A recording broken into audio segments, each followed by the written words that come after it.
যেতে চাই ৩০০ ফিটের মূল মঞ্চতে, যেখানে তারেক রহমানকে সংবর্ধনা জানানো হবে। সেখানকার খবর আবারও জানতে চাই সাইফুদ্দিন রবিনের কাছ থেকে। রবিন, জানাবেন সংবর্ধনার প্রস্তুতি কেমন দেখছেন? আবারও জানতে চাই সেখানকার মানুষের কথা যা শুনতে চাই আমরা।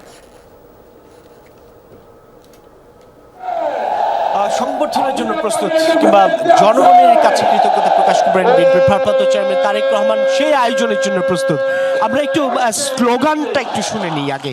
নেতাকর্মীরা আসলে মুহুর্মুহুর স্লোগানে দলের ভারপ্রাপ্ত চেয়ারম্যানকে স্বাগত জানাচ্ছেন, বিএনপি চেয়ারপারসন তারেক রহমানকে স্বাগত জানাচ্ছেন।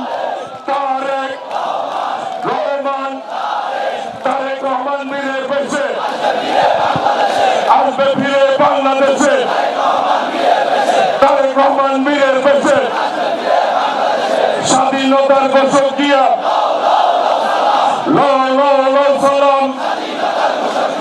বাংলাদেশের বলা চলে বিএনপির প্রতিষ্ঠাতা প্রয়াত রাষ্ট্রপতি জিয়াউর রহমান, দলের চেয়ারপারসন বেগম খালেদা জিয়া, বিএনপির ভারপ্রাপ্ত চেয়ারম্যান তারেক রহমান, এই তিনজনকেই আজকের এই ঐতিহাসিক দিনে বারবার স্মরণটি যেমনটি করছে তারা শ্রদ্ধার সঙ্গে, ঠিক তেমনি দীর্ঘ গণতান্ত্রিক আন্দোলন সংগ্রামের কথা আরও একবার উল্লেখ করছে এই নেতাকর্মীরা, যারা বিপুল পরিমাণ আসলে জমায়েত ঘটিয়েছেন আজকের এই ৩০০ ফিটে বা ৩৬ জুলাই এক্সপ্রেসওয়েতে।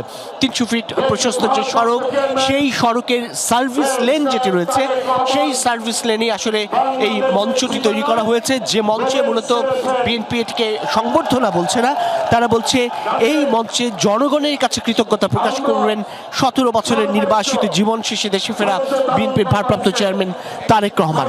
কেননা তাদের ভাষায় বা বিএনপি যেটি বলছে যে এই যে দীর্ঘদিন বিদেশি বিভুঁইয়ে থেকেছেন বিএনপির ভারপ্রাপ্ত চেয়ারম্যান তারেক রহমান, তিনি দেশে ফেরা বা দেশে ফিরে আসার এই সুবর্ণ সুযোগটুকু তৈরি করেছেন সাধারণ মানুষ তাদের স্বতঃস্ফূর্ত আন্দোলন সংগ্রামে ত্যাগের মধ্য দিয়ে, এবং সেই মানুষদের নিয়ে আগামীর যে দেশ গড়ার পরিকল্পনা গ্রহণ করেছেন বিদেশে থেকে কিংবা বৈশ্বিক বাস্তবতাকে ধারণ করে বিএনপির ভারপ্রাপ্ত চেয়ারম্যান তারেক রহমান, সেসবই আজ আরও একবার উল্লেখ করবেন তিনি।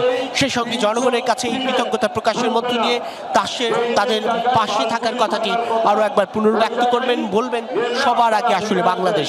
যেটি বলছিলাম এর আগেও যে দীর্ঘদিন আন্দোলন সংগ্রাম করেছে নেতাকর্মীরা, তারা বিভিন্ন সময়ে বনে জঙ্গলে ধান খেতে যেমনটি রাত পার করতে হয়েছে, শীতের দিনের এই সকালবেলাটাও তাদের সেই শীতার্থ মুহূর্তটুকু আমরা স্পষ্ট দেখতে পাচ্ছি।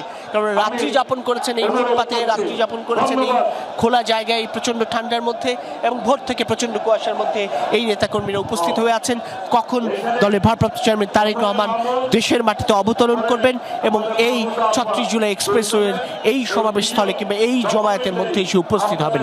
মঞ্চে বিভিন্ন ধরনের প্রামাণ্যচিত্র প্রদর্শনের আয়োজন রয়েছে, সেসবের মধ্য দিয়ে আসলে নেতাকর্মীদের এই সমাবেশস্থলে সম্পৃক্ত করে রাখা, এবং ৮০০ মাইক, ৫০টির অধিক ডিসপ্লে, এসবের মধ্য দিয়ে বিস্তৃত এলাকা জুড়ে যে বিপুল সংখ্যক নেতাকর্মীর সমাগম ঘটবে তাদের কাছে যেন মূল বার্তাটুকু পৌঁছায় সেই ব্যবস্থাও করেছে বিএনপি।